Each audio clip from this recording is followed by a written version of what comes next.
en 2020 hubo una reforma en el Senado a la Ley Federal del Trabajo para garantizar que el salario mínimo nunca se actualice por debajo de la inflación. Esta reforma aprobada previamente en el Senado también se aprobó en la Cámara de Diputados recientemente, el pasado 3 de marzo de este año, con el objeto de que el salario mínimo recupere poder adquisitivo. Uno de los promotores de esta ley fue el senador Martí Batres, senador por mayoría de Morena en la Ciudad de México. Senador, ¿qué tal? Buenas tardes.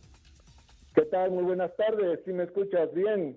Sí, sí, senador, lo escuchamos muy bien. Estamos comentando pues esta reforma que se dio durante 2020 y 2021 a la Ley Federal del Trabajo para que el salario mínimo siempre suba por arriba, por encima de la inflación. Usted es promotor de esta ley, ¿no, senador? Así es, yo presenté esta iniciativa a finales del 2019. Finalmente, un año después, a finales del 2020, se aprobó en la Cámara de Senadores, se envió a la Cámara de Diputados y se aprobó en febrero. Y luego se envió al Gobierno de la República y hace unos días se publicó por el Gobierno de la República esta reforma que considero muy relevante para las familias, para los trabajadores, para la familia, para el ingreso de la gente y también para la economía porque fortalece el mercado interno. Sí, senador, sin duda. Ha escrito en sus columnas en el periódico El Financiero, estaba leyendo hace un momento una, pero también lo ha comentado en tribuna que durante lo que ustedes denominan el periodo neoliberal hubo una pérdida del poder adquisitivo, particularmente del salario mínimo. ¿Bastará con esta adecuación a la Ley Federal del Trabajo para recuperar esa pérdida del poder adquisitivo del salario mínimo? No basta esto, todavía hay que hacer un esfuerzo mayor, porque mira, van tres aumentos muy importantes al salario mínimo, son los aumentos más importantes en 40 años. Con eso se ha recuperado una parte de lo perdido. Pero para darnos una idea de todo lo que se perdió, es importante tener en cuenta que si el salario mínimo hubiera mantenido su poder adquisitivo que tenía en 1976, entonces el salario mínimo sería ahorita de unos 13,000, 14,000 pesos. Eso nos da idea de todo lo que perdió, pero también nos da idea de todo lo que falta por recuperar. Todavía nos falta mucho y por lo tanto hay que seguir haciendo el esfuerzo. El gobierno ha tenido una buena política de aumento del salario mínimo.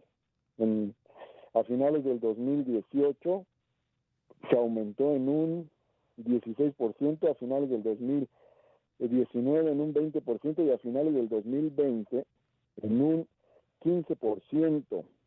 No obstante, este es el inicio apenas. La reforma que hemos aprobado, propuse y aprobó el Congreso, precisamente busca defender lo que se ha logrado en materia de salario mínimo para que eventualmente el salario mínimo pueda crecer por arriba de la inflación, pero nunca actualizarse por debajo de la inflación, para que no nos vuelva a pasar lo que sucedió durante el llamado periodo neoliberal.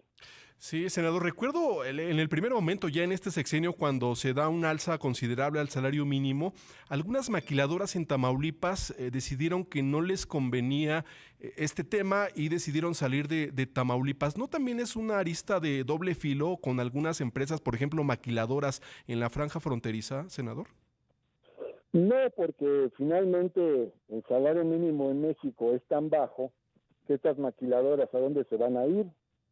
Pues digo, ellos presionan para pagar lo mínimo. Es más, esas maquiladoras, si no pagaran salarios y el trabajo fuera voluntario, estarían felices. Pero finalmente hay algo que se llama dignidad humana, sobre lo que no podemos caminar, sobre lo que no podemos avanzar o pisar. Hay que respetar los límites que impone la dignidad de las personas. Y por lo tanto, esa dignidad se construye también sobre la base de un ingreso que permita la subsistencia decorosa de la gente. Ahora bien, en México el salario general es 5 veces más bajo que en Estados Unidos y el salario en las manufacturas, esto tiene mucho que ver con las maquiladoras, que muchas son de manufactura, es 9 veces más bajo que en Estados Unidos. Entonces, pues esta postura de las maquiladoras pues es un amague, es una presión, pero no se puede ceder este tipo de presiones, porque entonces nos colocamos en un nivel pues de un país que no respeta la dignidad de su gente. El salario mínimo también es un indicador importante cuando se revisan los salarios contractuales de los sindicatos. Entonces, de acuerdo con lo aprobado en la Ley Federal del Trabajo, si sube por arriba de la inflación el salario mínimo, ya marcado en la ley, esto también es un aliciente para los trabajadores que tienen un contrato colectivo o para otras profesiones que tienen salarios muy por arriba del salario mínimo. Es un factor que se utiliza, aunque ahí las negociaciones varían mucho, porque depende mucho de varios factores. Depende del nivel de organización de los trabajadores. Y la sindicalización es muy pequeña en México. O sea, tenemos un porcentaje de sindicalización de un 10% aproximadamente, ¿no? Cuando en Estados Unidos debe ser de un 40% y en Suecia debe ser de un 90% para poder poner indicadores. Entonces, muchos trabajadores no tienen la organización suficiente para negociar mejores condiciones de su salario general. Y luego, por otro lado, hay condiciones económicas distintas, hay sectores más dinámicos que otros, hay sectores donde hay mayor crecimiento y esto ayuda también a tener mejores condiciones salariales. Sí, sin duda es un tema relevante. Afortunadamente ya se aprobó también por la colegisladora, por la Cámara de Diputados. Se da esta adecuación a la Ley Federal del Trabajo para que el salario mínimo siempre aumente por arriba de la inflación. Senador, ¿algo que guste agregar aquí en Imagen Informativa? Pues ese es un paso importante y me estoy enterando a través de las redes sociales que hay otro paso importante que se dio en un acuerdo tripartita entre gobierno, trabajadores e iniciativa privada sobre el tema de la subcontratación. Sí. Para poner límite también había varias violaciones a los derechos laborales, porque no se pagaba el reparto de utilidades con la subcontratación. Entonces, por ahí se va a avanzar también en derechos de los trabajadores.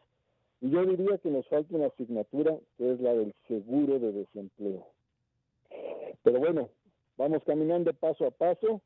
Eso es bueno que se estén dando estos cambios en favor de la gente, estos cambios en favor de los trabajadores y del bienestar.